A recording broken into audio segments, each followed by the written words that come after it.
discipline all starts with a foundation, right? And it's like, whenever you look at a elite athlete, and how they practice and the routines that they do and the discipline, and a lot of it's boring as hell.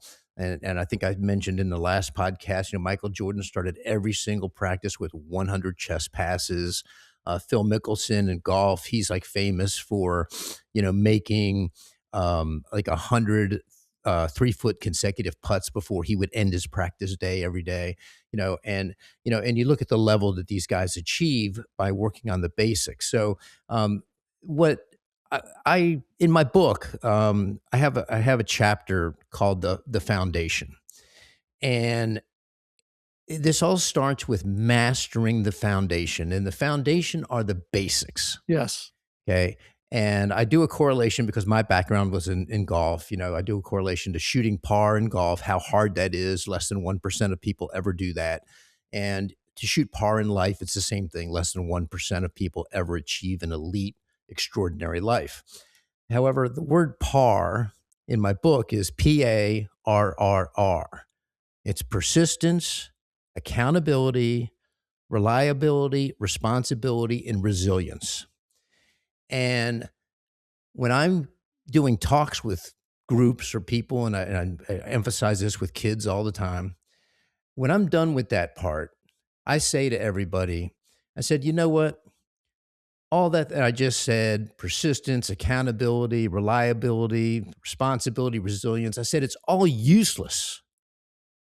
It's all just verbiage without one thing. And I ask everybody, what is that one thing? And to this day, not one person has been able to tell me. And it's discipline.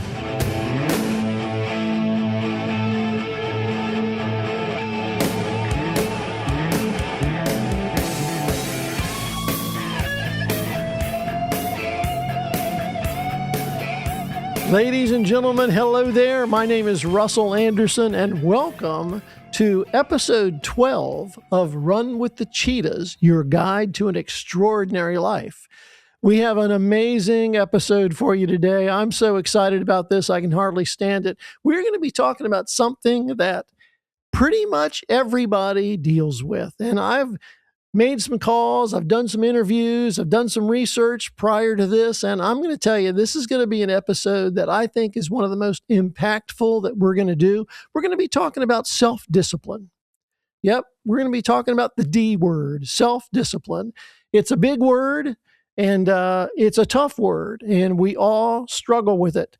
By the way, let me just tell you, if you don't already have this book, this is a big-time book. My friend Jerry Freistadt wrote this, friend and client, I'll say. He wrote it. It's an amazing book. Most of the material that we do in these episodes, it comes from this book. And if you don't already have it, I highly encourage you. Let me also add that the author, Jerry Freistadt, who will be with us here in just a moment, he is also available for speaking engagements.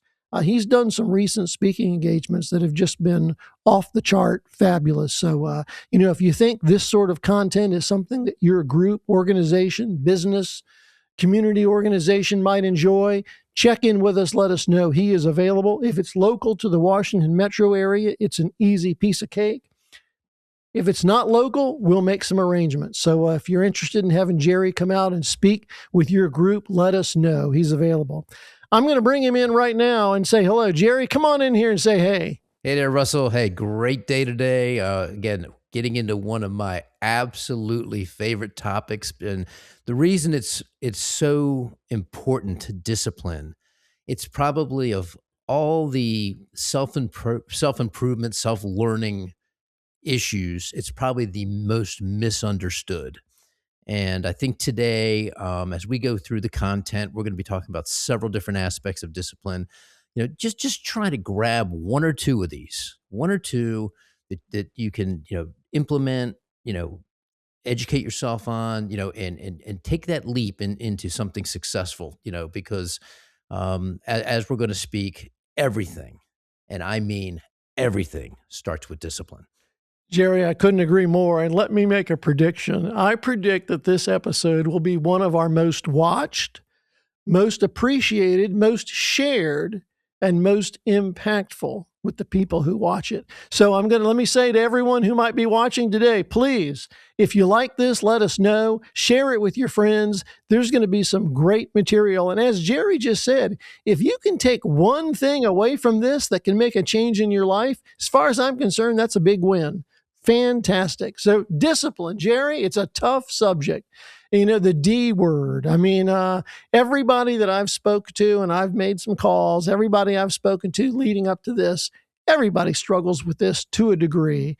And everyone has slightly different issues with it. I can't wait to cover them all. But let me just kick it off with this. Jerry, why is this so tough? Why is self-discipline so tough? Well, let me explain this a couple different ways. Probably the first aspect of it is an acknowledgement of that we always view everything outside of our arena as our competition, as where we're trying to get to, where we're trying to achieve whatever it is that we're doing. But the reality of it is, when it comes to discipline, you're going to face your toughest competitor you'll ever face, yourself. And, one of my favorite quotes, this is a Ray Lewis line, and this is something, again, when I talk about these quotes and I give you this stuff, you know, I recommend you get your like top 10 and look at them all the time, memorize them, get them, ingrained. This is one of my favorites. Wins and losses come a dime a dozen, but effort, nobody can judge that, because effort is between you and you. And that, related to discipline, that quote just kind of, sums it up, that the discipline that executes and gets you going and keeps that regiment and everything else going, it's 100% internal. It's not coming from outside sources. So you have to acknowledge that to begin with. The other aspect of why it's so hard is things have changed over thousands of years. And as most of you know from previous podcasts, or if you read my book, I'm a huge on human nature and the way humans are built, and how we're biologically processed and how our brains work and so forth. And what's occurred over time is the world of abundance has taken away a portion of the built-in disciplines of nature. And let me explain what I mean by that. So let's just go back to our hunter days, right? Back then, you had no choice but to be disciplined. It wasn't a want, it was a need, right? And comfort in ancient times was something that was always earned. It wasn't given. It wasn't, something that was just, part of your daily routine. So, if you think about it that way, in the modern world and the way humans are built, if you're going to execute the things that give you self-worth, self-esteem, you are going to have to self-inflict that discipline upon yourself. You are going to have to get engaged in some level of pain and suffering on a daily basis, as to the way we were built thousands of years ago, in order for your self-esteem and your level of contentment and peace of mind to get to those levels of, feeling, a level of confidence about yourself and your personal development. The development of, again, going back, thousands of years ago, over that time frame, we've developed what's called like a higher brain. And that's been mostly beneficial. Okay. We're way more intelligent, look at the world today, and the development of how things have evolved over time, but it's not all beneficial. Okay. Because most humans perform out of need, not out of want. And when you take the need away, it's a negative input to the disciplines that you're trying to implement, and it makes it harder to actually do that because comfort is so easy. I don't want to derail us this early, but you know what? The whole thing about why do we prefer comfort? Why it's just such a terrible. I mean, it's what a negative thing it is that we have such a desire for comfort. Well, again, Russell, I think it's just part of the natural human process of the Yeah, way we're biologically made. That when the hunter went out in the caveman days and he had a big kill that day. Well, that led to a couple days of comfort. yeah, Family's eating good, everything's great. And that's a built-in part of our biological makeup to seek comfort. But when we get too much of it, it takes away the drive. wow, And the wow. drive, Whew. the drive is what builds who you are. And Yeah. so the second you get in that comfort zone and you stay there, generally you're headed down a negative path. So many people that talk about discipline, it's a very the continuum of people that talk about discipline is wide. And you're a pretty hardcore guy, and I really respect that about you. And I'm going to make a reference to David Goggins here for a minute. Okay. David Goggins is someone who talks about suffering. And, I don't like that word. And here in a little bit, we're going to talk about semantics. We're going to talk about words because I think words in this conversation actually become real important. You mentioned pain and suffering a little bit earlier. David Goggins talks about suffering. I think you've got a quote coming up here in a little bit that is Yep. David Goggins. But I'm not a huge fan of that word. Now, don't get me wrong. You know me well enough to know I love to work. I mean, I'm a hard worker, and rather than talk about suffering, I like words like grind. I do hard things. I kind of, but I stop short of that going to suffering. But I guess it's whatever gets the job done for you. And it's important that everybody find the words and the semantics that work for them. What makes you move? What makes you move the needle? What elevates you to the next stage? Do you agree with that? Yeah, well, I mean, let me address the suffering issue. And here's part of what David Goggins believes is that if you don't inflict some type of self-suffering upon yourself, it's going to be inflicted upon you anyways, right? So every single one of us has gone through something that happened, an external situation, something, that happened in our lives, a crisis, that call that you never want to get, and that's suffering, right? So suffering is part of being able to endure and recover. And every time you endure and every time you recover, you come out a better person on the other side. And that David Goggins quote, by the way, is Let's hear it it. takes it takes relentless self discipline to schedule suffering into your day every day, right? And so he's a core believer in that the more you discipline yourself to do really hard things, and that guy's done a lot of hard stuff. Yes. And by the way, let me also say, if you haven't read his book, Can't Hurt Me, most people don't know this if you didn't read the book. You need to learn about that guy's childhood because suffering was inflicted upon him, not by choice. And again, that is something that if you understand about how to self-inflict suffering when it's inflicted upon you, you're going to handle it a whole lot better. Yeah, go ahead. Well, I was going to say, so the for me, and again, I have not yet grown. I have not yet evolved to really fully appreciate David Goggins. He's still extreme for me. He's still very Right. extreme for me. But I will tell you this about something that he says and what I believe strongly in.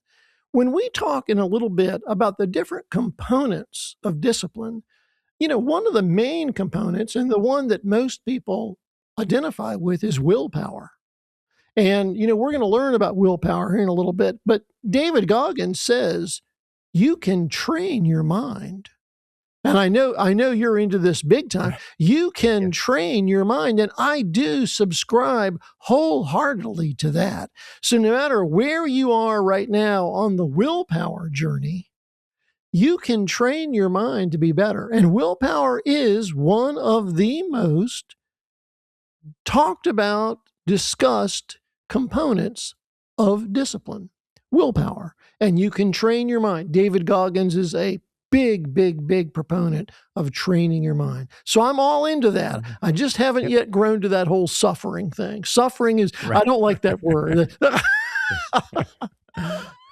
Yeah. So let me jump into like we might have got a little bit ahead of ourselves here. So the it all starts discipline all starts with a foundation, right? And it's like whenever you look at a elite athlete, and how they practice and the routines that they do and the discipline, and a lot of it's boring as hell. And I think I mentioned in the last podcast, Michael Jordan started every single practice with 100 chest passes. Phil Mickelson in golf, he's like famous for, making like 100 3-foot consecutive putts before he would end his practice day every day. And you look at the level that these guys achieve by working on the basics. So what I in my book, I have a chapter called the foundation, and this all starts with mastering the foundation, and the foundation are the basics. Yes. Okay. And I do a correlation because my background was in golf. I do a correlation to shooting par in golf, how hard that is. Less than 1% of people ever do that. And to shoot par in life, it's the same thing. Less than 1% of people ever achieve an elite, extraordinary life. However, the word par in my book is PARRR. It's persistence, accountability, reliability, responsibility, and resilience.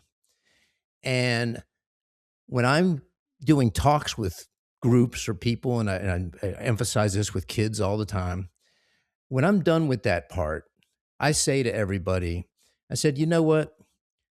All that I just said, persistence, accountability, reliability, responsibility, resilience, I said, it's all useless. It's all just verbiage without one thing. And I ask everybody, what is that one thing? And to this day, not one person has been able to tell me. And it's discipline, right? Okay. Okay. It's discipline. So if you want to shoot par in life, these are the categories you got to work on, and you got to get those basics down. But every single aspect in there requires discipline to execute. Right. So if you go, and again, this is out of my book, PARR, when you add a D on the end, it's party, right? That's your internal party. You'll live the rest of your life if you can implement your disciplines to all the basics of the foundation. So, the answer to that is practice, rehearse, repeat. I love it. Practice, rehearse, repeat. I mean, it's just every single level of highly successful people have been in the trenches doing all the detail, all the stuff, all the boring work, everything they didn't want to do to get that moving. Jerry, this is not in our notes, but I have to jump in for a minute. The word commitment has an awful lot to do with the word discipline. Right. I mean, if you don't make a commitment to do something or to be somebody, then the discipline is just kind of a secondary conversation. But if you make the commitment to do something, and by the way, we've talked before, there are different levels of commitment.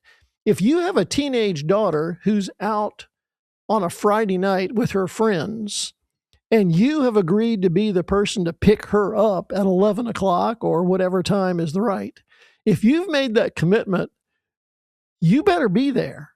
That's a commitment you're going to hold to, okay? I mean, that's a hard and fast, full stop commitment. Is that the level of commitment we have about getting up early in the morning? Is that the level of Very yeah, similar, but let's look at it a different way, right? Making the commitment itself requires discipline, right? So, executing it is a different level of discipline, but just think about how many people that just don't commit. yes. Okay, Yes. that gets back to my difference between goals and dreams, right? You know, things that you dream about I love are it. you know are things that are going to happen. 5 years, 10 years down the road. Goals are my commitments and disciplines that I'm executing. 5 minutes from now, tomorrow, and the next day, right? So you know the discipline just to make those commitments is the very beginning of the Yeah. process. Jerry, we're off like a rocket ship here. I mean, we're off like a rocket ship. There's so much good stuff here, but so let's back up just for a moment. Let's talk about some of the myths about discipline. And the number one myth is that disciplined people are just built with stronger willpower. And this kind of goes back to what we were talking about a minute ago with David Goggins. We all start with some level of willpower capacity, but our environment slowly steals it away. What would you say about is everybody born with willpower? 100%. Every single person is born with everything built into you that you need to be the most extraordinary, elite human being ever put on this earth. Now, not getting into genetic deficiencies, things like that. 99% of us fall into that category. So now, just because you're born with it, okay, everything from day one after that becomes environmental and what you're taught, who you're around, what your relationships are. So societal environments have a tendency to steal that from us over time. And again, going back to how the world has become a world of abundance, especially in the United States of America, and anything more than having a roof over your head and a meal to eat is abundance if you compare Yeah. us to the world, Yeah. right? So we have a tendency to get this entitlement attitude, from our environment and in feeling like we're deserved of certain things and things like that. And that steals that born in ingrained disciplines that you have. And again, going back to the hunter days, you didn't have a choice back then. Yeah. You didn't wake up disciplined. Guess what? Family's not eating today. Yeah. Sorry, guys. Right. So you need to get that mentality. I mean, I don't know how to get that into people, but that's how I think. That's how I think.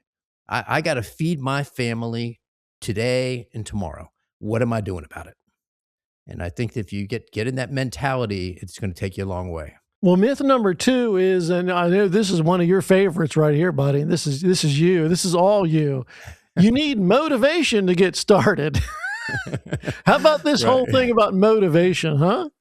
Yeah, well, we did a whole podcast on that, and I'm just going to leave it as simple as this: action precedes motivation. Yeah. Okay, and what causes action? The discipline. Yeah, very good. And you're right. Yeah. We've covered this, but it's one of our primary tenets. Take some action. What's the Nike thing? Do it. Yep, just do it. Just do it. Yep. Exactly. Yep. And then By the here's way, by the way, I love the simplicity of the Nike logo. That is just so, because I view life that way. We way overcomplicate everything, right? But their logo of saying just do it. It just simplifies it. It's to the point. Just go out and execute. Really on a side note, but because I'm a marketing guy, just last week I read the story of that logo. And I unfortunately, I'm not going to be able to recount it exactly, but Phil Knight went to the University of Oregon, and he was like a track star. I mean, Phil Knight, founder of Nike. And, Yep. he had this idea to found this thing, and he had some girl, had some young lady there at the school that he asked to put it together, and she did. And it's gone on to be one of the most amazing logos in the history of design. But it was really just, hey, can you do this for me? And what came out was just magic, just amazing, man. I love that. That's fantastic. Well, myth number three is that we say it's all or nothing. The people say, look, I'm just not cut out for this. I'm just, this is not me. What do you say about that? Well, again, self-talk. I mean, that's what we're essentially what you're talking about here is that you've convinced yourself of, lies that somebody educated you on or taught you or who you're around or your parents or whatever it might be, that, it's not for me, right? Okay. It's in everybody. You were born with it. Okay. And just because it's been suppressed for 20 or 30 years, it's still in there, right? You got to dig in and get it. And the way to do that is you have to avoid that negative self-talk. What was the way you just phrased it? It's just not me. It's just, Right. Okay. I'm not cut Yeah. out for this. Yeah. Right. Yeah. And instead of saying that, why don't you say, hey, I know this is going to be difficult and hard, but you know what? I think maybe that's not me. Right. Maybe there's just a slight chance that I can do that. Right. But as long as you are giving yourself that negative feedback loop of, and the thing that's devastating, by the way, for most people is they compare themselves to highly successful people, or even people who look to be highly successful. The whole social media thing. People with getting on their private jets and all this crap. You start with yourself, and the only person you need to congratulate is yourself, and those incremental steps that you make. It's just I'll give you another example of this. Let's just take some high school kids, like you mentioned, a track team, right? So let's just say there's 10 kids that run the I don't know anything about track, but whatever, just run the 100 yard or whatever, Okay. 100 meter, whatever it is. Okay. Right. And there's one kid that's like almost a full second faster than everybody Yeah. else. Okay. Well, is that the standard? Is that what you're trying to meet? Is that what you're going for? Or am I looking to get 1/10 of a second better every single month? Right. You have to reinforce your own thoughts. Remember, I told you your toughest competitor is yourself, and that's what you need to face.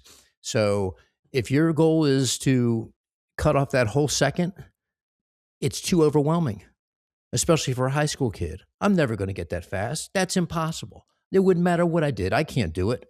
But if you focus on that 1/10 of a second, and it's going to take a lot of work, a lot of effort, a lot of coaching, and it's going to take a month or two to just get 1/10 of a second better, that's possible. And then guess what? 3 months later, it's another 10th. And 3 months later, it's another 10th. And you know what? It might take 2 years. And guess what? I caught that guy. Wow. That's the way it works. Yeah. You mentioned self-talk. Again, I would say I'm really big on self-talk. I've got some good stuff that helps me every day, literally helps me every day. But in the case of something that in the runner, in the example you just used, I would say, I'm running well, but I can do better. I can do better. I can be better. I'm going to get better. Yep. And then looking for the ways to improve. Right. Yeah. Yep. Well, we're going to get to some strategies. I mean, this is really a core of the core of what we want to talk about today. Some strategies for how to improve. But there's really two things, Jerry, I want to jump in with and talk about. And we're going to just kind of be doing a little bit of this off the cuff, but I know we're going to be good with it. One of them is one of the biggest obstacles to discipline is distractions. People get distracted during their day. There's a lot of things that can distract them, and it's a big deal. And we need to work with these distractions. I had a couple of conversations this week with people talking about this topic, and then I'm going to bring back my old friend right here. Remember this right here, buddy? Yep, I certainly do. Okay. I talked about the fact that I confessed that I had a real addiction to these. I mean, I was eating these, and this is the same one that we looked at months ago. Okay. I've never cracked it. I keep it down here in the studio as a reminder. I keep it as a reminder of how I can be successful with my self-discipline. And I've not had a cheese ball in like a year. I mean, it's fantastic because I was eating these all the time. I was standing at the pantry door with this, just popping them into my mouth. So we talked about this once before, and I just wanted to bring it back up. I mean, this is indeed something that I've been able to work with, and one of those solutions. And by the way, you don't look at that anymore with envy, like I want it. No. Now you look at it as a era of success. And, Absolutely. right, and motivation, right? Yeah. And by the way, having things like that work great. I do the same thing. I have certain things I keep around me in my office, things like that, reminding me of the pain and suffering I went through, so that when I get in a tough spot, it's right there, right, and right in the front of my mind. Okay, nope. Get the positive, get the stinking thinking out of my head, Yeah. and let's move in the right direction. That's what that does. And Jerry, so again, I mentioned distractions, which is something we'll discuss a little bit, but what you just said and people need to design their environments for success. I mean, that's a structure. I know you're going to bring up structure here in a little bit, but Yep. designing your environment for success. One of the best conversations I had this week with somebody about this was they said, look, ever since our kids have been off to college, we don't have any more chips and crackers and donuts in the pantry. So we're not eating them. And we've lost 20 pounds each. I Yep. mean, design your environment for success because willpower can be real tough. Correct. If you walk by there and see those cheese balls in there, and like I said months ago when I first introduced that dilemma, I just can't buy cheese balls anymore. I can't buy them because if they're here, I'm going to eat them, other than this one that I keep here as a reminder that I've been successful. Yeah. So Right. I'm sorry to get us off course, but That's this okay. Yep. designing your environment and understanding distractions, these are all part of the discipline conversation. I mean, these are the components and the ingredients of success when we're talking about discipline. Um, so, how about we jump to restraint for a little bit? Okay. Now, restraint. Matter of fact, I've got a graphic, Jerry. I'm gonna pull up. Yeah. I Well, know. actually, let me give you one quick quote of Oh, what love you it. were just what you were just talking about. Go. And by the way, again, most of you know I'm a big Abraham Lincoln guy. I mean, this guy was way ahead of his time. Here we go. Discipline is choosing between what you want now and what you want most, right? So, what you wanted now were your cheese balls, but what you wanted most was a healthier lifestyle, Yes, indeed. right? Yes. So take that quote again. I think everybody should write that one down. Discipline is choosing between what you want now and what you want most. If you memorize that or put it on a sticky note in your car, whatever it is, when you're enticed to go down that negative path and do something you know you shouldn't be doing, that'll be the reminder. And eventually, again, you're training your feedback in your brain. You're burning those new paths in there. Eventually, that stuff will kick in. And another one that comes to mind for me is that no matter what our feeling about discipline is, and again, sometimes that's a negative feeling. There's some other words, I'm a word guy. There are some other words I really like that are parallel with discipline. I like the word commitment. I like the word focus. I like the word intent. These are words that are similar to discipline, and I think they're all important. But here's one: discipline is the bridge between where we are now and where we want to go. It's the bridge. That's That's correct. what we need to do to get where we want to go. We need to do the discipline things to get us there. We can make that list of what do we need to do to get us there. That's what discipline is, the bridge between where we are and where we want to go. I think that's very powerful. Yep. This next one, though, this is about restraint because, this is kind of where willpower, the rubber meets the road sometimes with willpower and restraint. And this, you mentioned Abraham Lincoln. I'm going to go Ben Franklin on you. Okay. I'm going to go some Ben Franklin on you. Okay. And I did. I made the graphic on this. I'll pull it up. 'Tis easier to suppress the first desire than to satisfy all that follow it. Right. And I'll tell you what, again, one of the people I talked to this week about this topic said to me, this is exactly what he said. I love donuts. I love donuts. But one bite of a donut and it's over. Yeah, I'm gonna eat 3 or 4 or 5. That's Right. exactly Yeah. that's exactly Yeah. right, you know? And so we have to understand that there is a level of restraint that comes into play, and there are strategies for dealing with that, you know? I mean, there are strategies for that, and I think one of the best ones is, look, understand that that is a urge of the moment, and if you can pass on that for the moment, it's going to be better. You're going to be a little bit better down the road, okay? But let's figure out how to pass on that for the moment. Right. Yep. I mean, my favorite, okay, again, this might not be for everybody, but you got to come up with something that's for you, right? And if you want to use this, that's fine, because my favorite question that I ask myself whenever I don't want to do it, I don't feel like it, you know, it's too hard. And by the way, if that happens to everybody, okay, so don't think that people that are extremely successful and else don't have those thoughts. They have the thoughts. It's what they do with the thoughts, right? My I always ask myself, what's the alternative, right? What's the alternative? So, and it's not the alternative of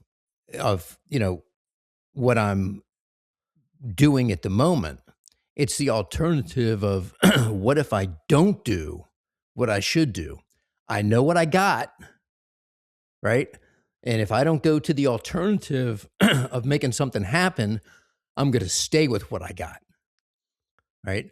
And so asking that question, I have found to be something that, again, brings to front of mind all the time. And again, let's just simplify this as easy as can be.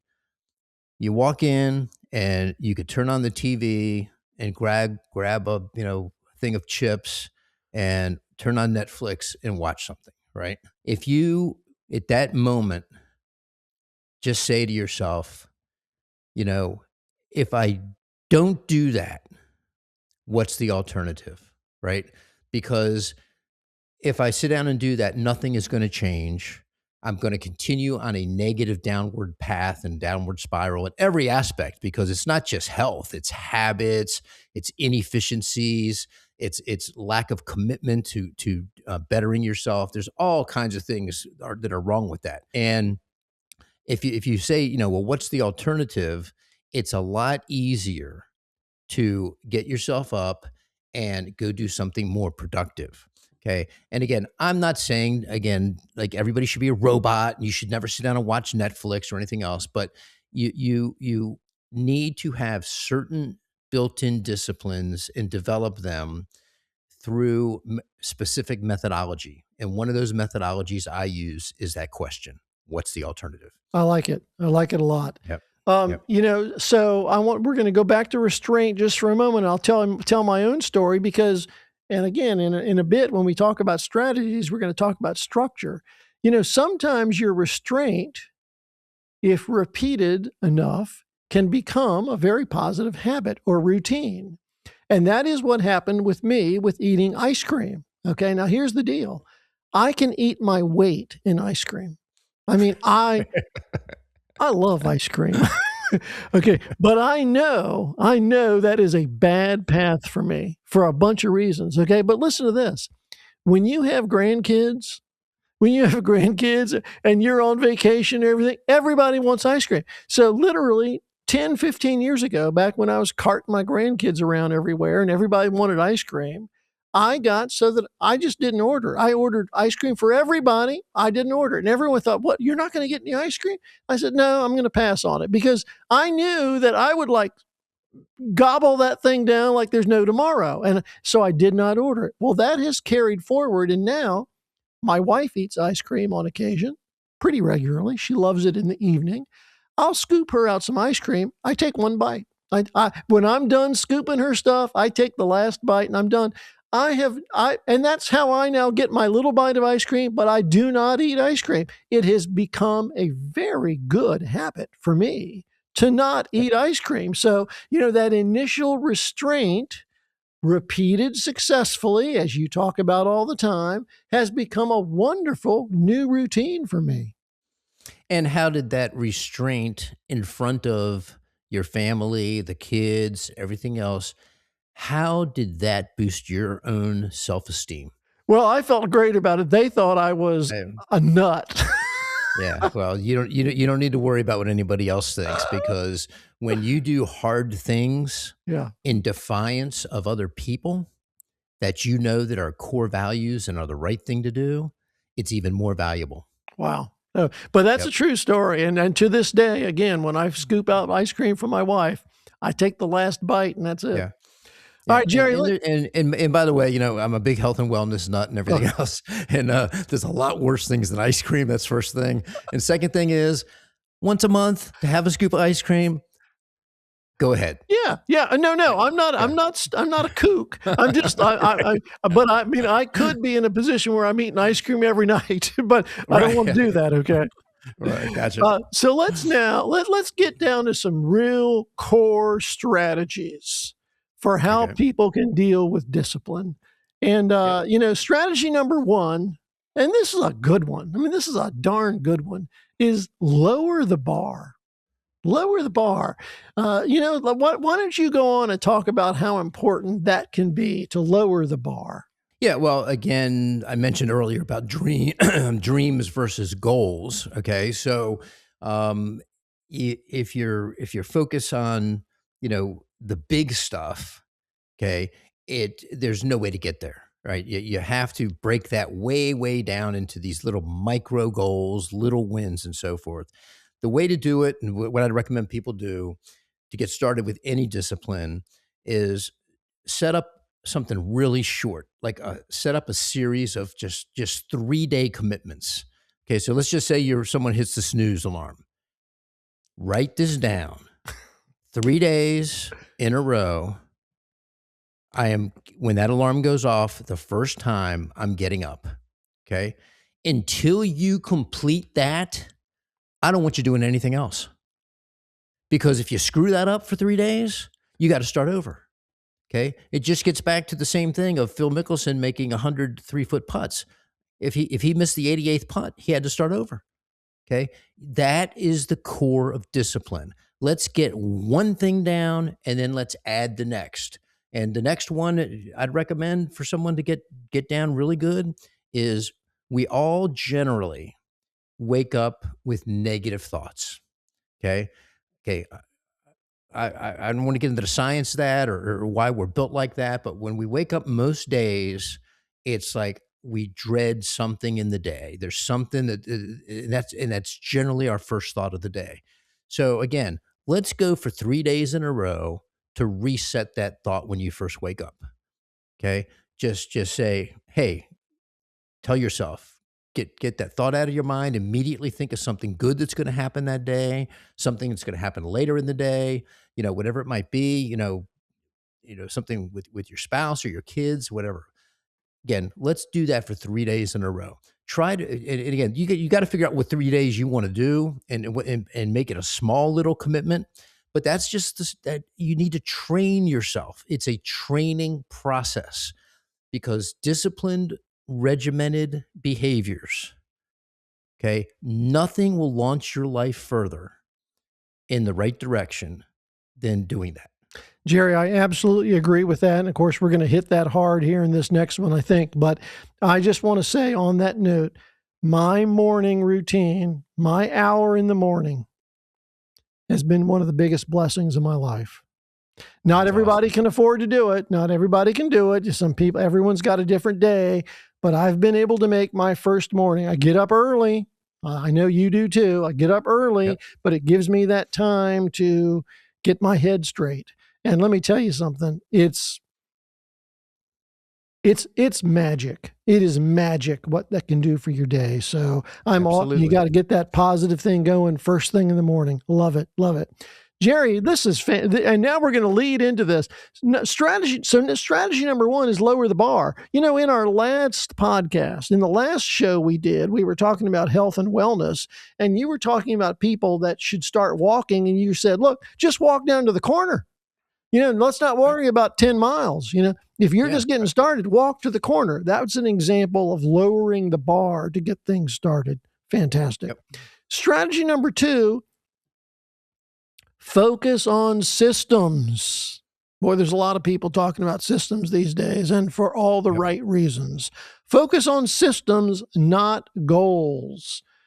What do you got on that, Jerry? Well, again, it's all about the process, Yep. and let's just correlate this to entrepreneurs and in businesses. If you don't have systems in place, now the systems change, they evolve, they grow, you got to modify whatever it might be. But if you don't have the systems, your chances of failure are going up 90%. It's the same thing in your personal life. You must develop a process to implement these just a couple little small commitments that I just mentioned. What's the process to that? Okay. So when I say the process, okay, we're not going to hit the snooze alarm, right? Okay. Well, what process am I going to implement so that I don't do that? Maybe I'm gonna have my wife throw, some cold water on my face. I don't know, Yeah. right? But, whatever it might be, or maybe you put a big sticky note on your alarm on your phone or whatever you're using. Everybody uses a phone today for their alarm, and I did this during bodybuilding. My favorite thing in bodybuilding, I had sticky notes said, "Don't do it." Just to put that sticky note right on your phone and whatever that's part of the process. So develop little processes to implement your small disciplines to get started. And Yes. and it, and as I said, then you can make bigger processes and bigger disciplines and longer disciplines and so forth. But it all does start with some type of process. And I like the term routine. I think, again, Right. a routine is a system. I mentioned earlier how important that morning hour is for me. That's now part of my routine. It's part of the process. It is a great routine. Now, I need to add some new routines. I need to add on to that. But believe me, that first morning hour for me, and people can start a routine wherever they think they need to, but get a process, get a habit, get a routine going that helps you here. Number And by three, the way, well, before we go to number 3, just yeah, one comment on that. Just want everybody to understand the starting process is by far the hardest part. Once you have some of these little micro wins going, I love it. I love it. okay, it's called the law of accumulation, right? Yes. Or the principle of accumulation. That the more little wins you get, the more motivation starts to kick in from those actions. So you're gonna have to.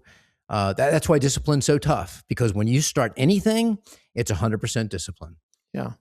Jerry, we could do a whole podcast on little discipline, I mean, on little wins, on little Right. micro wins. Because, I mean, we both know how important it is. I still remember David Johnson with us a couple of months ago talking about little wins. Yep. Fantastic. Fantastic. This number three, this is really one of my favorites. And I think this goes, I don't think people take advantage of this one. And this is remove friction. So strategy number three for discipline is remove friction. Okay, so I dropped my cheese balls on the floor already, but taking those cheese balls or those potato chips or those Fritos or whatever out of the pantry, that is removing part of the problem and allows me to allows me to have success. Uh, Getting away from your cell phone if notifications are an issue for you. Okay, in other words, if your cell phone is always beeping and you've got to check it, that is a distraction that's probably interrupting your progress in what it is you should be doing. Now, we all have our own library of problems and distractions and issues, but let's understand how important designing our environment is to ensure our success. What you got on this, Jerry? Yeah. Well, commitment involves action and cost.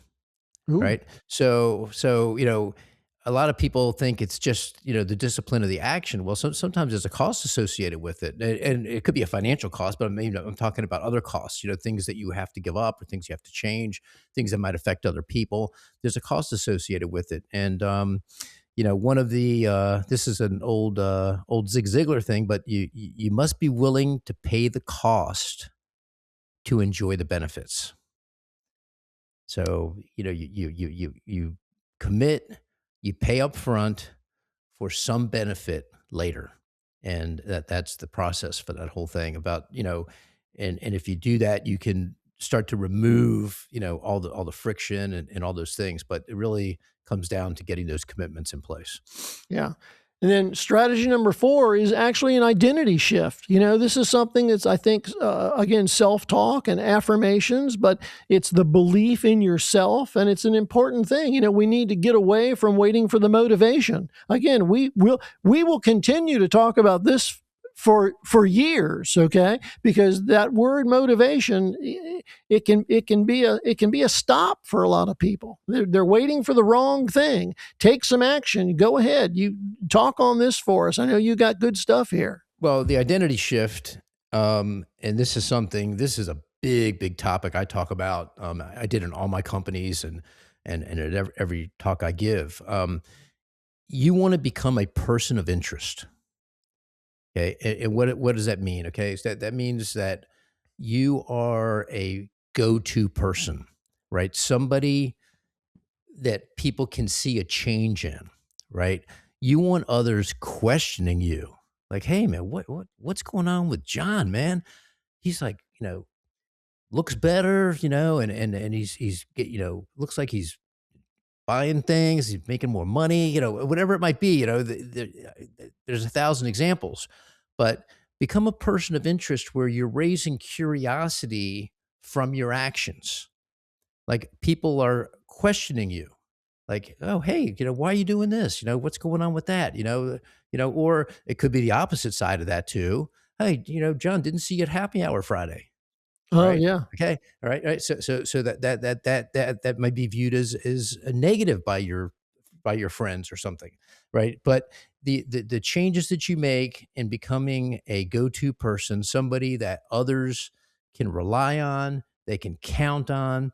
And in my book, I talk about my dad related to this. He was the one in our family that everybody went to. So if you become a person of interest and be someone who's super accountable, that'll give you an identity shift that will boost your self-esteem significantly. And believe me, others will notice, and they notice quick. I'm Make that reminded of change. I'm reminded of again, I have to mention David Johnson again, the Yeah. bodybuilding guy. When he first decided to get into nutrition, he was working, I think he was like working at a moving company or something, moving heavy stuff all day. Decided Yep. to get into it and decided one of the things he decided to do was to start eating tuna fish out of the can for lunch. Right. And so he would like unpack his lunch and he had a little can of tuna fish. And like all of his buddies were like, what the heck what's he doing? David, what are you doing with that? Well, that was Yep. his start. And so, yeah, people will notice when you are doing things differently. And if you're That's doing correct. things that are going to be good for you, they're going to notice and pay attention. You're right on that. Absolutely. Yeah. Yeah. And along those lines, you just never cater to a hater. If you're doing something to improve yourself or make changes, and there's a certain segment of people out there that are not going to be rooting for you, right? So you need to either eliminate those people, get from your life, disassociate, or put them in a compartment that it doesn't affect you. But you just make sure that the negative things that come along with making those changes. Just be prepared for that. It's going to happen. Jerry, have you used never cater to a hater before? I've never heard that. I love that. I've Said never heard that phrase before. You know who said that? Who? Vanilla Ice. It, my hero. That's who I got. That's who I got that from. That's fantastic. Never cater to a hater. Okay, I'm going to lock that one in. I like that. He was talking about social media when he said that. Yeah. I love that. Okay. So look, next one is strategy number 5 is accountability. Now this is a big deal. Whether it's your friends or your public commitments or a coach. By the way, I'm going to bring them up again. Let me tell you something right here. One of the reasons I've never cracked the top on this is because I know you'd come over here and kick my ass. There you go. And so that accountability with friends and peers is really important. What you got for me on accountability? Well, let me just tag on to what you just said right there. Associating with yourself that you feel accountable to, right? Like what you just said, Yeah. is also a big thing. So you got to make sure you're around those people that if you are doing something that's detrimental or out of character or something that's not in alignment with your allies that you associate with, they're going to call you out, Yeah. right? So get with those people, right? That's what you want. You want truth. You want to be around the truth, but the accountability thing, it kind of goes with everything I just said a minute ago. It's same thing with the identity shift. But I will say this, your life success, okay, when you go through your entire life, will be in direct proportion to the amount of accountability you can endure. Wow. The more accountability you take on, the more exceptional the life you're going to live. Wow. Well, we've said it before, and it's so true. The people you hang with, the 5 people that are in your immediate circle are probably the biggest determining factor in where you're going, where you're headed, and who you're going to be. It's important to hang with the right people. I'm glad I'm hanging with you, my man. Glad I'm hanging with Yeah, you. I'll well, tell you that. likewise. So strategy number 6 is time blocking and structure. This has been a real tough one for me. This blocking out time to do what you need to do. That's a tough one for me. But planning ahead is important. One of the people I spoke to in advance of this session today told me that he's a golfer as well. He only plays once a week. He plays every Saturday morning. He's got a 6:00 tee time. Then he gets up at 4 that day. The night before, lays out his clothes. When he gets up that next morning, he doesn't want to have to worry or think about anything. He gets up, ready to go. He's out the door. Planning your day, structuring your time, whether that's a good example or not, it's really important if you can do it. I struggle with that. I've got that first morning going, but it almost seems like after that first morning, some days my days just get off the track. I mean, they just go rolling crazy. What you got for me on this? Well, this falls into a little bit of a category I call intangibles, right? So intangibles, what I mean by that is that as you become better at your regimented disciplines and your commitments and your schedule and things like that, you won't even realize it that the unimportant things fall off, right? Because as you're having success with the new stuff and the new disciplines and things that are bettering you and making you feel better about yourself, all of a sudden you'll realize that, well, wait a second, I don't even do that negative thing anymore. Yeah. And it wasn't even intentional Yeah. because you replaced it with something that was more important to you. Now, with that said, regimented disciplines um, that need to be unbreakable. They need to be unbreakable. So it's very, very important you start with something realistic. Again, getting back to the what you said about bringing things down to a level, of not shooting for the whole match up front because you just set yourself up for failure. You have to realize up front that the process is going to be way harder than you think, and you got to be mentally prepared for that. I always tell the bodybuilding story, but when my bodybuilding coach said to me, he goes, Jerry, look, he goes, this is going to be the hardest thing by far you've ever done, right? Well, I couldn't conceive of what that meant. I couldn't conceive of that. I mean, man, what are you talking about, man? I've been through some shit. You can't even believe the hard stuff I've done, right? But I took it to heart and I did try to mentally get myself ready. But even with doing that, it was unimaginably harder than I could ever have pictured, right? So understand that whatever you commit to, and for people that are just starting out, it could be something small. It's going to be hard. It's Yeah. supposed to be hard. Everything worthwhile in life is hard, I love it. Go, right? go. Right. Yeah. So be prepared. Yeah. Just be prepared. Make that commitment. Get that process going and be prepared to commit no matter how hard it gets. So we've got one more strategy here that we have to hit because it's called the bounce back. And Yep. this is really critical. I mean, this is so critical because we know that no matter what commitment we make or goal we set or plans or intentions we have, we're going to fall off the track. We're going to miss it. We're going to skip it. Yep. The ability to bounce back and to recover is one of the most key skills of discipline going. Talk to us a little bit about this. This is your big saying right here, buddy. I love this, Yep. It's the first thing I'm going to say. Right? Okay, go for it. Do it. The comeback always exceeds the setback. Indeed. Right. As long as you don't allow yourself to become a victim to the setback. Yes. Right. So, setbacks are a normal process of growth and even major events, in and out of your control. There's that old quote, most of you probably heard this before, but, in school, you're taught a lesson and take a test. In life, you're given a test and you learn a lesson. Right. And, for people that are faith-based, it's a little bit easier for them to understand this concept because, God essentially arms you with all the ammunition. It's a little bit what we talked about earlier, what you're born with, right? You have everything. It's already there. I love right? it. It's I love already there. You got the ammunition. Are you willing to fire? Right? Are you willing to take the shot? Right?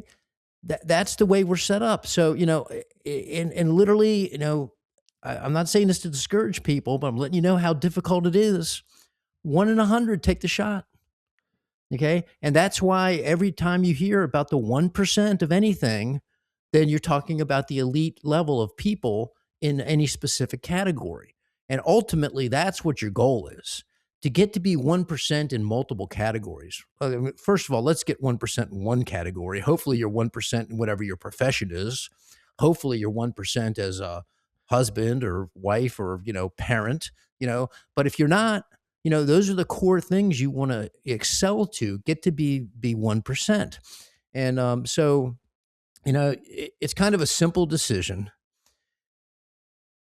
Are you going to hang out with the sheep or are you going to sprint like a cheetah? Oh, That's it. I mean, and there's no magic to this. Russell, people ask me all the time, they so overcomplicate it. It's a simple decision. Am I going to take that shot? I've got the ammunition, but how am I going to fire that gun, right? How am I going to make that happen? How am I going to overcome the fear and take that risk?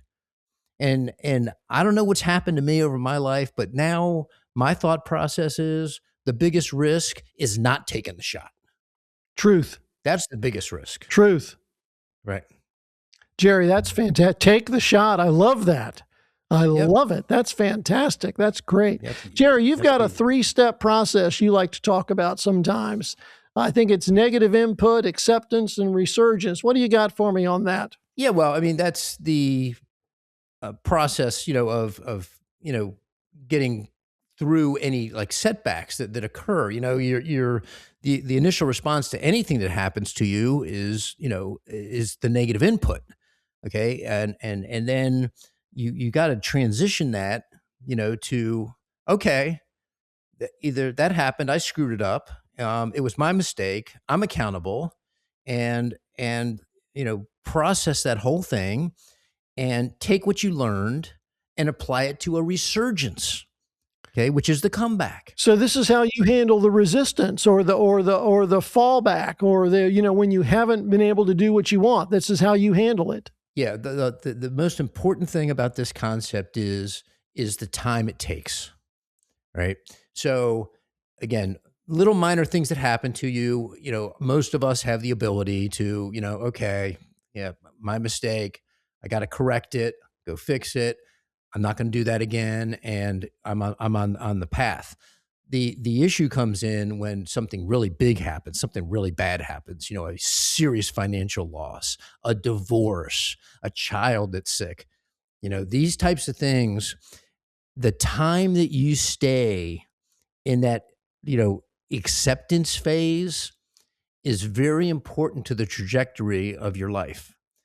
You have to get through that, you know, that natural process of feeling down, feeling sorry for yourself, crying the blues, whatever it is, and get to the bottom and turn that chart and upward to the right, and begin that resurgence as soon as possible.